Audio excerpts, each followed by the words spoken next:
आज हम लोग कैलकुलस का तीसरा क्लास करने जा रहे हैं, जिसमें हम लोग पढ़ेंगे एनसीईआरटी बुक से कैलकुलस का फर्स्ट टॉपिक, जिसका नाम है कंटिन्यूटी।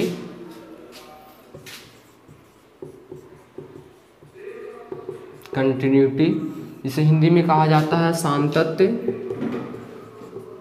या इसका नाम संतत भी होता है, या इसको संतता भी कहते हैं। अभी हम लोग देखेंगे कंटिन्यूटी, फिर हम लोग अभी समझा देते हैं, फिर उसके बाद क्या करते हैं, पूरा जितना भी थ्योरी कंटिन्यूटी का है पूरा थ्योरी हम आपको बोर्ड पर लिख देंगे। वीडियो रोक रोक को आप लोग देख लीजिएगा, लिख लीजिएगा कॉपी में। इस प्रकार से लिखिएगा, एकदम सही ढंग से कॉपी होना चाहिए, थ्योरी का कॉपी में लिखिएगा। और फिर उसके बाद जब हम मैथ सोल्व करेंगे तो उस थ्योरी का, इस थ्योरी का वहाँ पे ज़रूरत होगा, वहाँ पे हम थ्योरी लगाएंगे, आपको बोलेंगे आपको कॉपी में लिखा हुआ है, आप वहाँ से देखिएगा, फार्मूला जो भी होगा थ्योरी सारी चीज़ समझिएगा बढ़िया से। पहले हम समझा देते हैं कंटिन्यूटी, जिसे हिंदी में संतत या संतता कहते हैं। कंटिन्यूटी मतलब होता है लगातार, संतत मतलब होता है लगातार। जिसे मान लिया जाए कि कोई भी व्यक्ति कोई काम करता है सुबह से लेकर शाम तक, तो हम लोग कहते हैं कि फलना जो है कोई व्यक्ति जो है सुबह से लेकर शाम तक, मतलब वह काम को कंटिन्यू कर रहा, इसका मतलब वह कभी बीच में छोड़ा नहीं हो, वन सुबह से लेकर शाम तक लगा। तो जब कोई भी काम लगातार होता है तो उसको कंटिन्यू कहा जाता है। हम लोग यहाँ पढ़ेंगे वही कंटिन्यू, यहाँ पे कंटिन्यूटी बन के आया है। कंटिन्यूटी को कंटिन्यूअस भी कहा जाता है और कंटिन्यू भी कहा जाता है। इसको हिंदी में सातत्य, संतत या संतता कहा जाता है। समझिएगा बेहतरीन ढंग से इसको। अब इस संतत क्या होता है, यहाँ पे तो हम लोग को कंटिन्यूटी में फंक्शन के बारे में पढ़ना है। फंक्शन कौन फंक्शन लगातार होगा, किस फंक्शन को हम लोग कंटिन्यूटी बोलेंगे, किस फंक्शन को हम लोग संतत बोलेंगे, उसके बारे में हम लोग जानते हैं। उससे पहले हम लोग जान लेते हैं कि आखिर संतत होता क्या है, संतत किसको कहते हैं। यही हम देखिए, आपको हम ग्राफ के सहारे बताते हैं। कहीं कहीं ग्राफ आप देखे होंगे, इस प्रकार से ग्राफ है, तो इस प्रकार से ग्राफ है, तो ये ग्राफ लगातार है। देखिए यहाँ से शुरू हुआ, जो इससे गया इधर से इधर गया, मतलब ये ग्राफ जो कहीं बीच में टूटा नहीं। जब टूटा नहीं इसका मतलब ये ग्राफ जो है कंटिन्यू है। तो जो भी फंक्शन का ये ऐसा ग्राफ होगा, तो ये जो भी फंक्शन को होगा उस फंक्शन को हम लोग कंटिन्यूटी बोलेंगे, कंटिन्यू बोलेंगे, संतत कह सकते हैं, संतत कहेंगे। अगर इस प्रकार का ग्राफ आपको मिले, ऐसे मिला, तो इधर से लाया इधर, इस ग्राफ को बनाने में कहीं भी बीच में टूटा नहीं है, एकदम लगातार ग्राफ है, तो इसको कंटिन्यू कहा जाता है। तो कंटिन्यूटी की परिभाषा हम इस प्रकार से दे सकते हैं, समझिएगा कि किसी भी फंक्शन का ग्राफ अगर हम बनाए और वह ग्राफ एकदम लगातार हो, तो उस फंक्शन को हम लोग कंटिन्यूटी कहेंगे, उस फंक्शन को हम लोग संतत फलन कहेंगे।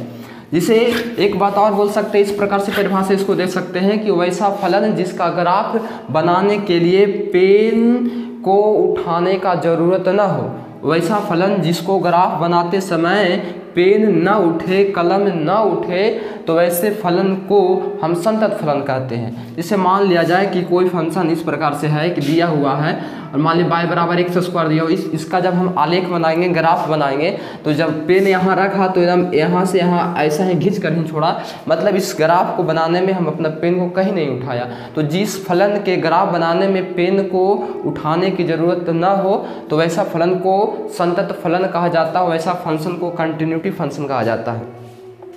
लेकिन इसका परिभाषा किस प्रकार से दें, तो इसको हम लोग बोलेंगे कि जिस फलन का आलेख लगातार होता है, या तो वैसा फलन जो अपने प्रांत में लगातार होते हैं, वैसा फलन जो अपने प्रांत में लगातार होते हैं। प्रांत मतलब डोमेन। हम कोई फंक्शन का ग्राफ बनाए तो वह लगातार हो, जैसे इस प्रकार से ग्राफ बना दिया, एकदम लगातार है, कहीं बीच में टूटा नहीं है, तो इसको हम लोग कंटिन्यूटी बोलेंगे। लेकिन आप कंटिन्यूटी है अगर टूट गया तो उसको क्या बोलेंगे, जैसे मान लिया कि ग्राफ बना रहे हैं, यहाँ से गया फंक्शन, यहाँ आया, फिर x के बाद ऐसे इधर आ गया, तो यहाँ पे देखिए यहाँ से यहाँ के फिर यहाँ से टूट कर यहाँ बना है, तो ऐसा फलन को संतत फलन नहीं कहा जाता, ऐसे फलन को कंटिन्यूटी फंक्शन नहीं कहा जाता, ऐसे फंक्शन को डिसकंटिन्यूटी फंक्शन कहा जाता है, मतलब असंतत कहते हैं इसको, असंतत या असंतत कहा जाता है। तो लगातार होगा, जिस फंक्शन का आलेख लगातार होता है तो वैसे फंक्शन को कंटिन्यूटी फंक्शन कहते हैं, और जिस फंक्शन का आलेख लगातार नहीं होता वैसे फंक्शन को डिसकंटिन्यूटी मतलब असंतत कहते हैं। लगातार होगा तो संतत बोलेंगे, लगातार नहीं होगा तो असंतत बोलेंगे। अब हम लोग जानेंगे कि संतत फलन कैसे पहचानेंगे हम लोग। तो संतत फलन जैसे दे दिया कि कोई फलन जो है वो संतत है कि नहीं, उसको बारे में बताना है। तो उस फलन को कैसे हम पकड़ेंगे कि संतत है कि नहीं। तो संतत है या नहीं है इसके जांच करने के लिए कुछ बात आपको याद करना होगा, जो बात बताते हैं। पिछला क्लास में कल हमने बताया था लिमिट कैलकुलस का, क्लास 2 में जाके देखिएगा वीडियो, उसमें बताया था LHL और RHL। समझिएगा जरा विशेष ढंग से, LHL और RHL, जिसको हम बताया था कि इसको हम लेफ्ट हैंड लिमिट बोलते हैं और इसको हम राइट हैंड लिमिट बोलते हैं। ये लेफ्ट हैंड लिमिट क्या है, जिसको बताया था कि इसको इसे लिखते हैं limit x tends to a negative, कोई बिंदु कोई पॉइंट a है, limit x tends to a negative f of x, इसको हम LHL कहते हैं। मतलब किसी भी बिंदु पर x का मान जो है लेफ्ट हैंड साइड से पहुंच रहा है तो निगेटिव दर्शाता है कि LHL है, अब प्लस कर देंगे तो हो जाएगा RHL। Limit x tends to a positive f of x। f of x क्या होगा, f ऑफ x फंक्शन होगा, जो आपको प्रश्न में फंक्शन देगा, जो फंक्शन का कंटिन्यूटी जांच करना होगा। तो LHL हो गया। LHL को हम लोग जहाँ भी पहले हम LHL लिखेंगे, LHL मतलब लिखेंगे limit x tends to a negative f of x, RHL लिखेंगे limit x tends to a positive f of x। और समझिएगा इस पर एक बात और आपको होगा, वो फंक्शन का जो fx होगा, जो बिंदु आपको देगा प्रश्न में, उस बिंदु पर फंक्शन का मान निकालना होगा। अगर किसी भी फंक्शन में LHL, RHL और f फंक्शन का मान, तीनों का मान अगर बराबर होता है तो उस फंक्शन को हम लोग कंटिन्यूटी फंक्शन बोलते हैं। मतलब वो फंक्शन जो है संतत है। अब उस फंक्शन संतत है, इसके लिए 3 चीज़ निकालना पड़ेगा। सबसे पहले हम LHL निकालेंगे। LHL निकालने के लिए सबसे पहले लिखें limit x tends to a negative. a क्या होगा, ये पॉइंट आपको प्रश्न में पॉइंट देगा कि x बराबर इतना पर जांच करें कि फलन संतत है, x बराबर 5 पर, x बराबर -2 पर कोई भी फंक्शन देगा तो एक जगह पर बिंदु बैठेगा जिस बिंदु पर जांच करने के लिए आपको देगा। फंक्शन fx जो आपको फंक्शन प्रश्न में देगा वो RHL में a पॉजिटिव होगा। इसका एक शर्त रहेगा, आपको यहाँ पे मिलेगा और आपको मिलेगा ऐसे x greater than equal to 1 या x लेस देन ऐसे 2 करके देगा। तो इसमें क्या है कि हम लोग को यहाँ पे पकड़ना होगा सबसे पहले कि x का मान बड़ा है 1 से और x का मान 1 के बराबर है, यहाँ x का मान 1 से छोटा है। सबसे पहले हम लोग को ये बात भी सीख लेना जरूरी है कि इसको हम लोग जो x लेस देन 1 लिखा है, इसका मतलब हुआ x का मान छोटा है 1 से। अगर इसे लिख दिया x ग्रेटर देन 1, इसका मतलब हुआ कि x का मान बड़ा है 1 से। तो ये लेस देन और ग्रेटर देन और इक्वल, इस बात हम लोग को समझ में आना चाहिए अच्छी प्रकार से, तब हम लोग कंटिन्यूटी का प्रश्न बहुत बेहतरीन ढंग से पढ़ सकते हैं और समझ सकते हैं। तो आगे हम लोग देखते हैं, fx हो गया इतना तक हम लोग अभी कंटिन्यूटी के बारे में जाना। हमने बताया कि कंटिन्यूटी है कि नहीं, इसको जांच करने के लिए सबसे पहले LHL निकाल लेंगे, RHL निकाल लेंगे और fx का मान मतलब जो बिंदु देगा उस पर फंक्शन का मान निकालेंगे। अगर तीनों आपस में बराबर हो गया तो हम बोलेंगे वह फंक्शन कंटिन्यूटी है, वह फंक्शन कंटिन्यूअस है, मतलब वह फंक्शन संतत है। अगर जो बिंदु देगा उस पर LHL, RHL और उस फंक्शन का मान, उस बिंदु पर तीनों का मान बराबर नहीं आता है तो वह फंक्शन कंटिन्यूटी नहीं होगा, वह फंक्शन संतत नहीं होगा। आगे चलिए कुछ और बात बताते हैं। अगर जैसे मान लिया जाए कि 2 फंक्शन हमको दिया हुआ है प्रश्न में, इस प्रकार से दे दे कि मान ली कोई 2 फंक्शन fx बराबर दे दिया, अब फंक्शन एक ये fx और gx है। मान लिया कि 2 फंक्शन हमको दे दिया, बोले कि दोनों फंक्शन जो है संतत है, दोनों फंक्शन कंटिन्यूटी है। अतः प्रश्न में इस प्रकार से दे क्या fx प्लस क्या दोनों को जोड़ेंगे तो वही फंक्शन मिलेगा, क्या संतत मिलेगा, कंटिन्यूटी मिलेगा। तो हाँ, अगर 2 फंक्शन कंटिन्यूटी होता है, 2 फंक्शन संतत होता है, तो जब हम दोनों को जोड़ते हैं तो वह भी फंक्शन कंटिन्यूटी होता है। दोनों को हम घटाएंगे तो वह भी फंक्शन कंटिन्यूटी होगा। दोनों फंक्शन को हम गुना करेंगे तो वह भी फंक्शन कंटिन्यूटी होगा।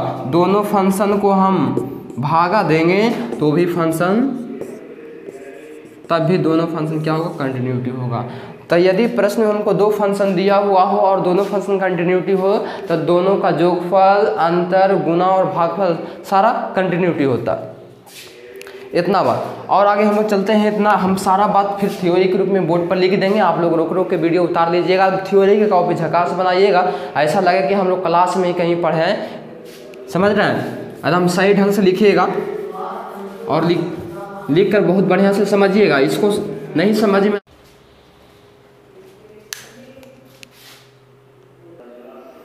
चलिए अब हम लोग लिखेंगे, ऊपर से एनसीईआरटी बुक लिख लेना, कैलकुलस एक्सरसाइज 5.1 का थ्योरी हम लोग चल रहे हैं कंटिन्यूटी का, जिसे हिंदी में लिखा है सातत्य या संतत्य। देखिएगा सबसे पहले यहाँ पे लिखा हुआ है कंटिन्यूटी, कंटिन्यूटी लिखा हुआ है जिसे हिंदी में हमने लिखा है सातत्य। आप लोग लिखिएगा, ये कंटिन्यूटी का परिभाषा लिखें, यहाँ से आप लोग थ्योरी लिखना कॉपी पर चालू कर दीजिए। लिखिए, देख क्या रहे हैं, लिखिए आप कॉपी पर, आप कंटिन्यूटी सातत्य लिख के मारिए डैश और लिखिएगा, जब कोई फलन अपने प्रांत के प्रत्येक बिंदु पर लगातार होता है तो वैसे फलन को संतत फलन कहा जाता है। जैसे कि प्रत्येक बिंदु जो कोई फंक्शन होगा अपने प्रांत पर सब लगातार है, एवं कंटिन्यू है, लगातार है, तो सारा फंक्शन का जो आलेख देख रहे हैं वो सब कंटिन्यूटी फंक्शन का आलेख है। यहाँ तक आप लिखिए, जल्दी से वीडियो रोक कर लिखिए यहाँ। उसके बाद फिर हम लोग आगे चलते हैं। ग्राफ के नीचे में लिखिएगा, फिर स्टार देके ग्राफ के नीचे में लिखा हुआ है, वीडियो रोक कर देख लीजिएगा। ग्राफ के नीचे में लिखा हुआ है संतत फलन के आलेख में न तो जंप होता है नहीं ब्रेक होता है। मतलब संतत फलन का जो आलेख बनेगा वो बीच से टूटेगा नहीं, वो एकदम लगातार होगा। इसे लिखा है कि संतत फलन के आलेख में न तो जंप होता है नहीं ब्रेक होता है। अगला स्टार देख के लिखिएगा, जिस फलन के आलेख बनाने में पेन को उठाना ना पड़े तो वैसा फलन संतत फलन कहलाता है। लिखा हुआ है बोर्ड पर, देख के लिखिए, वीडियो रोक रोक के देखिए कि लिखिएगा, जिस फलन के आलेख बनाने में पेन को उठाना ना पड़े तो वैसा फलन संतत फलन होता है। इससे बढ़िया से थ्योरी को भी पर लिखिए बढ़िया से और बढ़िया से समझिए। चलिए अब आगे लिखिएगा। अब आगे हम लोग को लिखना है कि कोई भी फंक्शन, जब प्रश्न हमको मिलेगा कि दिखाओ कि फंक्शन कंटिन्यूटी है कि नहीं, फंक्शन संतत है कि नहीं, उसके लिए इस बात को हमको जानना बहुत ज़्यादा जरूरी है। अभी हम लोग एक्सरसाइज 5.1 का थ्योरी चल रहा है, कोई फलन संतत होगा कि नहीं होगा, इसके लिए हम लोग को इतना बात याद रखना बहुत ज़्यादा जरूरी है। कोई फलन संतत तभी होगा, यहाँ पर हमें लिखा है कि कोई फलन संतत, आप कॉपी में इससे बढ़िया से जिस प्रकार से हमने लिखा उसी प्रकार से वीडियो रोककर आप कॉपी में सही ढंग से लिखे, जैसे जैसे लिखाते जा रहा है वीडियो आगे की ओर बढ़ रहा है उसी प्रकार से आप लोग इसको सही ढंग से लाइन बाय लाइन लिखते जाइए, तब आपका कॉपी थ्योरी का बहुत बढ़िया बनेगा। कोई फलन संतत तभी होगा जब उस फलन का LHL और RHL तथा फंक्शन में एक प्रश्न में एक बिंदु देगा, x बराबर कुछ देगा, तथा दिए गए बिंदु पर फलन का मान तीनों आपस में बराबर हो तो वह फंक्शन क्या है, संतत है। अगर तीनों आपस में बराबर हो गया मतलब LHL, RHL और F, मतलब A क्या है, फंक्शन में जो पॉइंट देगा उसको हम रखेंगे और उसका मान तीनों आपस में बराबर होना चाहिए। देख रहे हैं आप, कॉपी में लिखिए, समझिए बढ़िया से। तीनों आपस में बराबर होगा तो वह फंक्शन जो है x बराबर a पर, मतलब जो भी पॉइंट देगा उतना पर वो फंक्शन संतत होगा। हम लोग इसके अभी इतना लिखिए, थ्योरी में कॉपी में आप लिखिए, हम आगे एग्जांपल समझाएंगे, सारा बात समझ में आएगा, ये मेरा गारंटी है। आप इतना पहले थ्योरी कॉपी में लिखिए एकदम सही ढंग से। हम लोग को बस दिमाग में ही सेट करना है, ध्यान से सुनिए, हम लोग को दिमाग में बस यही सेट अभी करना है कि तीनों बराबर फंक्शन, जब संतत की पहचान करने के लिए बोलेगा, संतत जांच करने के लिए बोलेगा, कंटिन्यूटी जांच करने के लिए बोलेगा, तो वहाँ पे LHL, RHL और F तीनों का मान बराबर होगा तभी हम संतत बोलेंगे, अन्यथा हम संतत नहीं बोलेंगे। इतना बढ़िया से आप लोग लिखिए, कॉपी में सही ढंग से सही तरीका से लिख कर सही कॉपी बनाइए थ्योरी का। उसके बाद फिर हम लोग आगे चलते हैं, आगे लिखते हैं। चलिए अब आगे हम लोग देखेंगे। अगला बात अब कॉपी में आप लोग को लिखना है, यदि f(x) और g(x) दो संतत फलन है, यदि f(x) और g(x) दो संतत फलन है तो उनका योग, अंतर, गुणनफल तथा भागफल भी संतत होता है। जैसा कि हम लोग सबसे पहले समझा दिया था कि कोई दो फंक्शन माने कि साइन और कॉस दो संतत है, कंटिन्यूटी फंक्शन है, तो जब दोनों को जोड़ेंगे साइन प्लस कॉस वो भी संतत होगा, साइन माइनस कॉस करेंगे वो भी संतत होगा, साइन इंटू कॉस करेंगे वो भी संतत होगा, साइन बाई कॉस करेंगे वो भी संतत होगा। मतलब जब दो फलन को हम लोग जोड़ते हैं, जब दो फलन को हम लोग जोड़ते हैं तो उस फंक्शन का जोड़ घटाव, जब दो फंक्शन कंटिन्यूटी होता है, संतत होता है, तब उसका जोड़ घटाव गुना भाग सभी क्या होता है, संतत होता है। इसको आप लोग सही ढंग से लिखिए। उसके बाद देखिए अभी हम लोग बिना एग्जाम्पल के आगे की ओर बढ़ रहे हैं। पूरा थ्योरी हम लोग कॉपी में हो जाएगा, हम लोग का कॉपी में लिखा जाएगा। उसके बाद हम लोग फिर क्या करेंगे, सब पर एग्जाम्पल धीरे धीरे देखेंगे। उसके बाद धीरे धीरे मैथ सीखेंगे। अभी जितना भी थ्योरी है मेन रूप से सबको हमने लिख दे रहे हैं बोर्ड पर। आप लोग वीडियो रोक रोक कर इसको लिख लीजिए और सही ढंग से समझिए, याद कीजिए। फिर सारा बात को जहाँ मैथ की ज़रूरत होगा वहाँ हम सबको मांग करेंगे कि आप बताइए कि ऐसा बात हमने बताया है तुमको, ऐसा लिखाया है, तो इसको सही ढंग से आराम से लिखिए। उसके बाद हम लोग आगे चलते हैं। चलिए आगे थोड़ा सा और थ्योरी हम लिखेंगे। थोड़ा सा बात यहाँ पे समझाया हुआ है, थोड़ा सा देख लीजिए, लिख लीजिए। लिखा कि निम्न फलन अपने प्रांत में संतत होता है। इससे पोलिनोमियल बहुपदीय फलन, जैसा कि हमने बताया था 2x + 5 इसम जो भी बहुपद वाला है, इसम बहुपदीय फलन क्या होता है, संतत होता है। इसे इसम को डायरेक्ट हम बोल सकते हैं कि ये अब कंटिन्यूटी है। जब कोई किसी भी पॉइंट पर बोलेगा कि जांच करो कि संतत है कि नहीं, तो ऐसा फंक्शन को बहुपद वाला जो भी होगा वो डायरेक्ट हम बता सकते हैं, डायरेक्ट हम कह भी सकते हैं वो आदम कंटिन्यूटी है। लॉगरिथमिक फंक्शन लॉग वाला जो भी होगा उसको भी कंटिन्यूटी फंक्शन होता है। मॉडुलस फंक्शन मापांक वाला मोड वाला ऐसे देखे होंगे, मॉडुलस फंक्शन भी कंटिन्यूटी होता है। तो कंटिन्यूटी का बात यहाँ तक है। यहाँ तक हम लोग एनसीईआरटी बुक से मैथ बनाएंगे, यहाँ तक कोई दिक्कत नहीं होगा। जो भी छोटा मोटा बात और होगा वो हम लोग बुक से जब प्रॉब्लम सोल्व करेंगे तो वहाँ हो जाएगा। अब हम लोग चलते हैं डिसकंटिन्यूटी, असंतत पर चलते हैं। असंतत क्या है, डिसकंटिन्यूटी क्या है। संतत तो जो लगातार था वो संतत हो गया, जो लगातार नहीं होगा उसको हम असंतत कहेंगे। आप लोग समझिए बढ़िया से, ध्यान दीजिएगा, बोर्ड पर देखिएगा, कॉपी कलम लेकर ही वीडियो को देखें और सही से लिखें और सही से देखकर समझें। समझ में नहीं आता तो वीडियो को रोक रोक कर, लिखना है तो वीडियो को रोके, समझना है तो वीडियो को आगे पीछे कर कर बढ़िया से समझ लीजिएगा। पूरा आपका क्लियर हो जाएगा कॉन्सेप्ट, इसमें कोई दिक्कत नहीं होगा। जितना हम बता रहे हैं उतना अगर सही से सुन लिया तो फिर प्रॉब्लम बनाने में कंटिन्यूटी का कोई समस्या नहीं होगा। हम लोग अच्छे ढंग से बहुत मज़े से पढ़ने वाले हैं पूरा कैलकुलस। हम लोग हम कह रहे थे कि डिसकंटिन्यूटी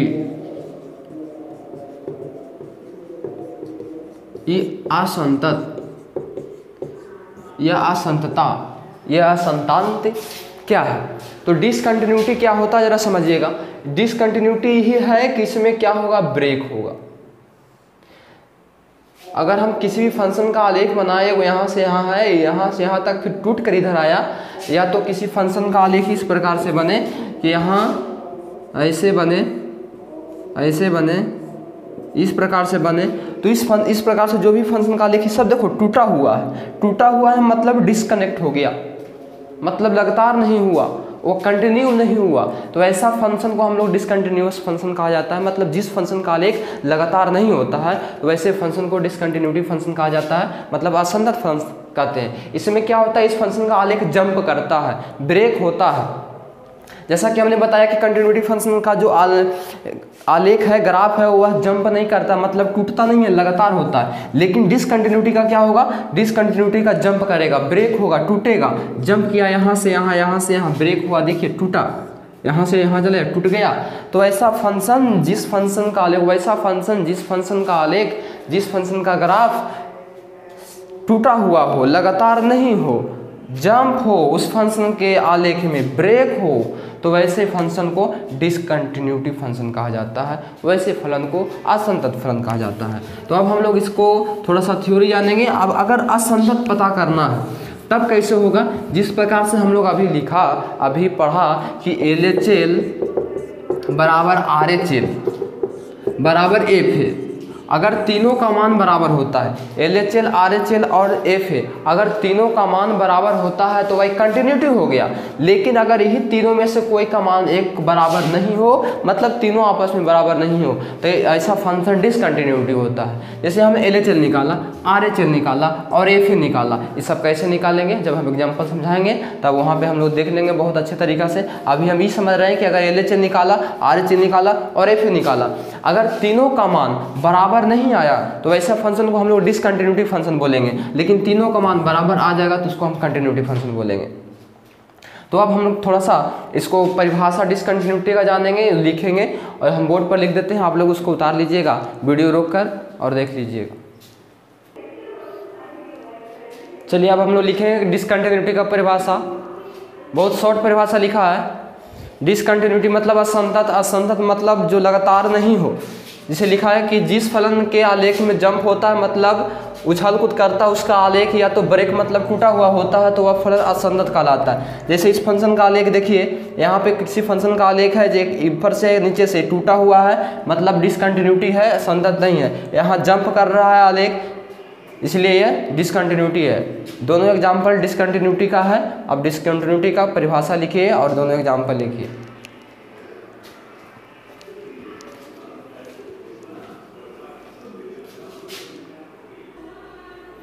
चलिए अब हम लोग लिखेंगे कि कोई फलन को असंतत कब कहा जा सकता है। तो कोई भी फलन को असंतत तभी कहा जा सकता है जब उस फलन को हम LHS निकालेंगे, RHS निकालेंगे और FA निकालेंगे, मतलब दिए गए बिंदु पर उस फंक्शन का मान निकालेंगे। अगर तीनों आपस में बराबर नहीं होगा तो वैसा फंक्शन को हम लोग असंतत फलन कहेंगे, डिसकंटिन्यूटी फंक्शन कहेंगे। लिख दिया यहाँ पे, आप लोग कॉपी में लिख लीजिएगा। कोई फलन असंतत तभी होगा जब उस फलन का LHS और RHS तथा दिए गए बिंदु पर फलन का मान तीनों आपस में बराबर नहीं हो। ध्यान से सुनिए या दिमाग में बैठाइए, तीनों बराबर होगा तो संतत हो जाएगा और तीनों बराबर नहीं होगा तो असंतत हो जाएगा। चलिए इसके बाद ही पूरा कंटिन्यूटी का थ्योरी हो गया। जो भी जरा ना बचा है वो अगला वीडियो में हम लोग डालेंगे। आप लोग इसको पहले नोट कॉपी बना लीजिए, थ्योरी का कॉपी बना लीजिए, फिर अगला वीडियो में हम लोग एग्जाम्पल के साथ सारा थ्योरी पर एग्जाम्पल को देखेंगे और अच्छी प्रकार से सारा प्रॉब्लम को समझेंगे जो आपको NCERT बुक का है। जिसके पास NCERT का बुक होगा वो ठीक है, जिसके पास नहीं है वो वह मोबाइल में NCERT बुक डाउनलोड कर लीजिएगा। और हम लोग आराम से बहुत मज़े के साथ क्या करेंगे, पूरा चैप्टर को एक्सरसाइज 5.1 कंटिन्यूटी चैप्टर को आसानी से सीखेंगे और समझेंगे। लेकिन उससे पहले जो भी आज का क्लास है, क्लास कैलकुलस का क्लास जो थ्योरी आज चला, इसका पूरा जितना भी वीडियो हमने बनाया सारा बात आपको समझ में आना चाहिए। मेन रूप से इसमें 2 पॉइंट है। मेन रूप से हमको LHS और RHS और FA तीनों बराबर तो संतत बोलेंगे, तीनों बराबर नहीं तो असंतत बोलेंगे। उसके बाद कुछ बड़ा और छोटा का जो चिन्ह होता है उसके बारे में बताएंगे, लेकिन वो हम अगला वीडियो में चर्चा करेंगे। इस वीडियो का सेवा इतना ही तक, और सही से इस वीडियो को देखिए और सही से समझिए।